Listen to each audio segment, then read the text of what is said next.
नमस्कार। आज की इस प्रेस वार्ता में मैं राज्य सरकार की तरफ से आप सभी का स्वागत करता हूं और इस प्रेस वार्ता का जो मुख्य उद्देश्य है उसको स्पष्ट करने के लिए सबसे पहले आपको बता दूं कि आप जानते हैं कि राज्य सरकार ने निर्वाचन के बाद एक बहुत ही महत्वपूर्ण निर्णय लिया था कि राज्य में 11 जगहों पर सैटेलाइट सिटीज़ का विकास किया जाएगा। उस निर्णय की कड़ी में राज्य मंत्रिपरिषद ने अगला निर्णय लेते हुए उन 11 जगहों के जो सैटेलाइट टाउनशिप्स बसने वाले हैं उनके लिए स्थल का अनुमोदन किया और उसके साथ ही उन सैटेलाइट टाउन्स के दायरे में जो विशेष क्षेत्र आएंगे और कोर क्षेत्र आएंगे उनके लिए ज़मीन की खरीद बिक्री, हस्तांतरण, वहाँ पर भूमि विकास तथा कंस्ट्रक्शन को राज्य सरकार ने 31 मार्च 2027 और 4 टाउनशिप्स के लिए 30 जून 2027 तक रोक लगा रखी है। उस कड़ी में कई तरह के प्रश्न लोगों के पास आ रहे हैं। हम लोगों से भी बहुत सारी लोगों की जिज्ञासा है और प्रेस के माध्यम से मैं चाहूँगा कि उन मामलों में मैं वस्तुस्थिति स्पष्ट कर दूँ। सबसे पहली बात है कि जो टाउनशिप बनने हैं वो काफ़ी प्लान्ड बनने हैं। प्लान्ड टाउनशिप का मतलब है कि ना केवल वहाँ पर रेजिडेंशियल और कमर्शियल प्रॉपर्टीज़ होंगी बल्कि एक मुख्य आर्थिक गतिविधि भी केंद्र में होगा, जो 11 टाउनशिप्स हैं।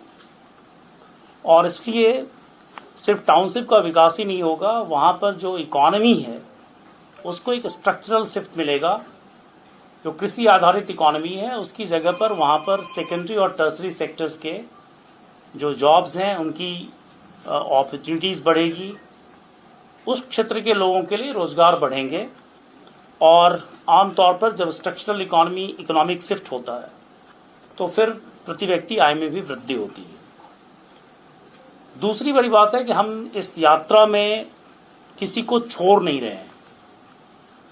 तो सबसे पहली कोशिश हमारी होगी कि हर किसान जिसकी ज़मीन टाउनशिप्स के लिए आ रही है उनमें से किसी को भी भूमिहीन नहीं होना पड़े। आमतौर पर जब लैंड एक्विजिशन हम करते हैं तो किसानों की लगभग पूरी ज़मीन चली जाती है और जो वहाँ पर आर्थिक संरचना तैयार होती है उसका सीधे सीधे उनको कोई लाभ मिलता नहीं है और यह शिकायत प्राय रहती है। हम नए टाउनशिप्स का विकास लैंड पूलिंग के माध्यम से मोस्टली करना चाहते हैं। आप जानते हैं कि बिहार में जो BUPD एक्ट है उसके तहत टाउन प्लानिंग स्कीम लागू करने का प्रावधान है। तो टाउन प्लानिंग स्कीम का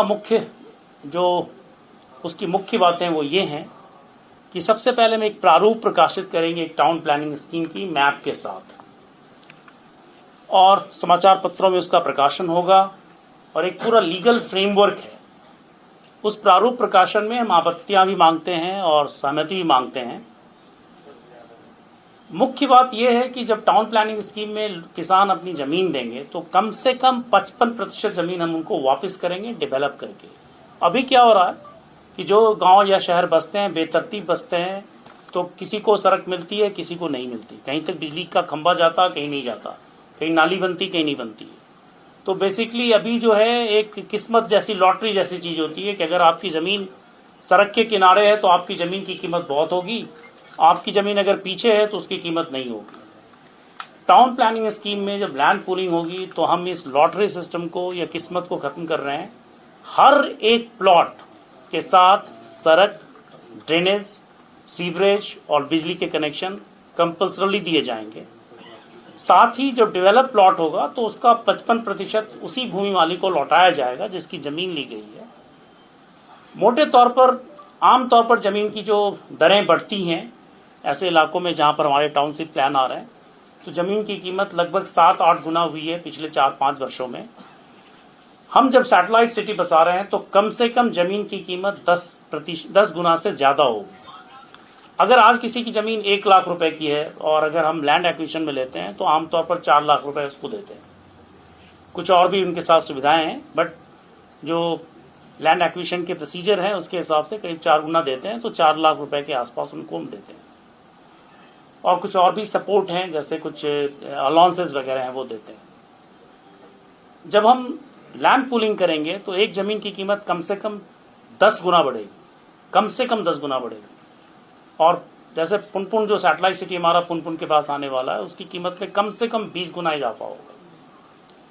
तो अगर 1 लाख की कोई ज़मीन है, आज हम लैंड एक्विजिशन में 4 लाख देंगे, तो अगर हम लैंड पूलिंग करते हैं तो ज़मीन की कीमत 10 लाख मान लेते हैं, तो 10 लाख में हम 55% वापस लौटाएंगे, तो 5.5 लाख रुपए का सीधा सीधा भुगतान किसानों को होगा। प्लस उनको वो लैंड मिलेगी जो डेवलप्ड है, वो क्षेत्र मिलेगा जहाँ ग्रीन एरिया है, जहाँ बिजनेस एरियाज हैं, जहाँ पर इकोनॉमिक एक्टिविटीज़ है, वो पूरा शहर प्लान उनको मिलेगा। तो पहली बात है कि जो किसान हैं उनको हम शेयर होल्डर्स बना रहे हैं इस डेवलपमेंट में, उनको हम वंचित नहीं करें, किसी को भी भूमिहीन हम नहीं करेंगे, नंबर 1। नंबर 2, जो भूमि का अप्रिसिएशन होगा उसका वो हक उनको मिलेगा। नंबर 3, हर प्लॉट रेगुलर साइज में होगा। प्लॉट को जब हम कंसोलिडेट करेंगे तो वहाँ पर बेहतर निर्माण हो पाएगा। साथ ही जो शहर बसेगा वहाँ park, playground, community centres, hospital, schools, ये हम मैंडेटली प्रोवाइड करेंगे। पूजा और उपासना के स्थल भी रहेंगे। और जो रोड और अदर कनेक्टिविटी के लिए लगभग 22% ज़मीन जाती ही है। जब भी कोई टाउन से बनाते हैं तो लगभग 22% ज़मीन जाती है। ग्रीन स्पेस, पब्लिक यूटिलिटीज़ के लिए लगभग 5% ज़मीन जाएगी। जो कुछ ऐसे भी लोग होंगे उस शहर में अभी जहाँ पर रह रहे हैं जिनकी आजीविका लैंड पर सीधे सीधे है, लेकिन लैंड के मालिक वो नहीं है, उनके लिए भी इकोनॉमिकली वीकर सेक्शंस हैं, उनके लिए भी थोड़ी वहाँ पर हम लोग गुंजाइश रख रहे हैं उनको मकान देने की। तो उनके लिए हमने 3% लैंड रखा है जो इकोनॉमिकली वीकर सेक्शंस को हम प्रोवाइड करेंगे जो इसी इलाके के हैं। और जो इंफ्रास्ट्रक्चर कॉस्ट हमारा लगेगा, जैसे हम सड़कें बनाएंगे, गलियाँ बनाएंगे, सीवरेज नेटवर्क लगाएंगे, STP लगाएंगे, वाटर ट्रीटमेंट प्लांट लगाएंगे, पानी पीने के पानी की जो व्यवस्था करेंगे, इलेक्ट्रिक ग्रिड हम जो स्थापित करेंगे, तो इसके लिए जो हमारी प्लानिंग अथॉरिटी होगी वो 15% लैंड रखेगी। इस प्रकार 100% लैंड का हिसाब हो रहा है। सबसे बड़ी बात ये होगी कि हर स्टेप पर ट्रांसपेरेंसी, पहले हम ड्राफ्ट पब्लिश करेंगे, ड्राफ्ट पर सहमति और ऑब्जेक्शंस लेंगे, एक मिनिमम नंबर में जब लैंड होल्डर्स तैयार होंगे तभी उस पर आगे हम बढ़ेंगे। और इसकी देखरेख करने के लिए जिला पदाधिकारी की अध्यक्षता में एक समिति है। इसमें एक लीगल फ्रेमवर्क है, एक ट्राइब्यूनल होगा। अगर उस किसी को किसी प्रकार का विवाद होता है या कोई शिकायत रह जाती है तो ट्राइब्यूनल है, उसके बाद अपील का सिस्टम है। तो ये पूरी की पूरी व्यवस्था लीगल फ्रेमवर्क में। ऐसा नहीं है कि हम कुछ भी करने जा रहे हैं और लोगों को पता नहीं हो। समाचार पत्रों में इसका पूरा प्रकाशन होगा, लैंड का डिटेल, लैंड देने वालों का डिटेल, सब कुछ होगा। जो हम इंफ्रास्ट्रक्चर बनाएंगे उसमें उनका समूह का जो भूमि धारक होंगे उनका समूह हम बनाएंगे और उनके साथ बैठकर हम प्लान करेंगे कि किस तरह से वहाँ पर इंफ्रास्ट्रक्चर डेवलप हो। तो ये बुनियादी तौर पर हमारी लैंड पूलिंग का मॉडल है। दूसरा मॉडल है कि अगर किसी के पास ज़मीन कम हो या लैंड पूलिंग में हमारा साथ नहीं देना चाहते हैं तो वैसी सूरत में हम उनके साथ निगोशिएटेड परचेज करेंगे। उनके साथ आपसी बातचीत से हम बाजार दर पर उनको जो मूल्य है ज़मीन की वो देंगे और प्लस इंसेंटिव में उनको हम लोग TDR देंगे, ट्रांसफ़र ऑफ डेवलपमेंट राइट्स बोलते हैं। उनकी जितनी ज़मीन जाएगी इंफ्रास्ट्रक्चर में या किसी पब्लिक फंक्शन के लिए, उतनी ज़मीन के मूल्य के बराबर उनको हम ट्रांसफ़र ऑफ डेवलपमेंट राइट्स देंगे। ये TDR बहुत तेज़ी से बिकते हैं। जो बिल्डर्स होते हैं, कंस्ट्रक्शन कंपनीज होती हैं या उन्हीं का अपना घर वो बना रहे हैं, तो उस TDR से एक्स्ट्रा स्पेस FAR एक्स्ट्रा उनका बढ़ जाता है और ये काफ़ी वैल्यूबल इंस्ट्रूमेंट है अर्बन प्लानिंग में। तो हम उनको शेयर जो ट्रेडेबल TDR देंगे, ट्रांसफर डेवलपमेंट राइट्स, ताकि उनको फिर जो भूमि एक्विजिशन में 4 गुना मिलता है उससे ज़्यादा उनको मिले। हमारी कोशिश होगी कि किसी भी भूमि धारक को कम से कम उनकी ज़मीन जो हम ले रहे हैं उसका 5 गुना और भू-अर्जन की तुलना में ज़्यादा ये उनको उपलब्ध हो और हमारे पूरे हिस्से में वो साथ रहें। उनका संगठन हमारे साथ रहेगा, किसानों का पूरी व्यवस्था पारदर्शी रहेगी और ये कोलैबोरेटिव एफर्ट है। ऐसा नहीं है कि कोई बुलडोज कर रहे हैं हम लोग, जो कर रहे हैं उस इलाके के लिए कर रहे हैं। उस इलाके में जब प्लान्ड अर्बन ग्रोथ होगा तो वहाँ के जनरेशन्स के लिए उसका फ़ायदा आएगा, उसकी इकॉनमी में ग्रोथ आएगी।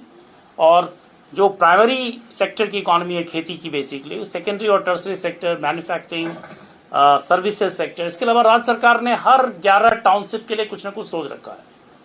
कहीं पर एयरपोर्ट्स आ रहे हैं, कहीं पर फिल्म सिटी आ रही है, कहीं पर इंडस्ट्रियल पार्क्स आ रहे हैं। तो हर जगह कुछ ना कुछ सोचा हुआ जो उसको एंकर करेगा, जहाँ पर वो इन्वेस्टमेंट आएगा, ये हम उसकी गारंटी देना चाहते हैं। इसलिए उस टाउनशिप के साथ एक मेजर इकोनॉमिक सेंटर हम एंकर कर रहे हैं।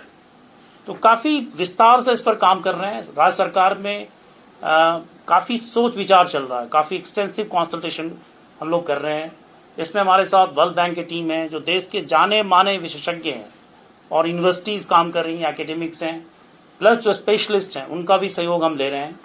और आपको बताऊं, कई शहरों में जब भूमि वापस करते हैं डेवलपमेंट के बाद, तो कहीं 25% करते हैं, कहीं 40% करते हैं। हम लोगों ने मिनिमम 55% रखा है, और इसलिए रखा है कि किसी को ये फील नहीं हो कि हमने उसको नुकसान पहुंचाया।